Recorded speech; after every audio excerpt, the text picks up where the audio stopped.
Hi! Hello! నమస్తే అండి. ఎలా ఉన్నారు? మటన్ కర్రీ ఎలా చేయాలో చూద్దామా?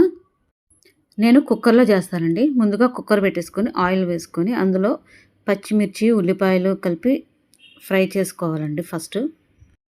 గోల్డెన్ బ్రౌన్‌లో రావాలండి. అందులోనే కొంచెం పసుపు వేసుకోవాలి.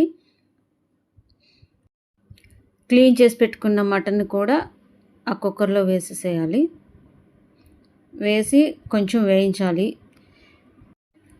కాసేపు ఆయిల్‌లో కొంచెం బాగా వేయించిన తర్వాత 2 స్పూన్ల అల్లం వెల్లుల్లి పేస్టు, మీ టేస్ట్‌కి తగినంత కారం వేసి వేయించాలి. కారం వేశాక కొంచెం టమాటా ముక్కలు, కొంచెం ఉప్పు వేసి వాటర్ పోయాలండి. తర్వాత కుక్కర్ మూత పెట్టేసి 6, 7 విజిల్స్ వస్తే సరిపోతుంది. ఈలోపు జీడిపప్పు, బాదం పప్పు, కొబ్బరి కలిపి పేస్ట్ చేసి అది కూడా వేసేసుకోవాలండి. గరం మసాలా వేసి ఉడికాక కొత్తిమీర వేసి దించేసుకోవటమే.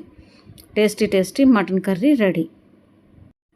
చపాతీలోకి కానీ, రైస్‌లోకి కానీ చాలా టేస్ట్ ఉంటుంది.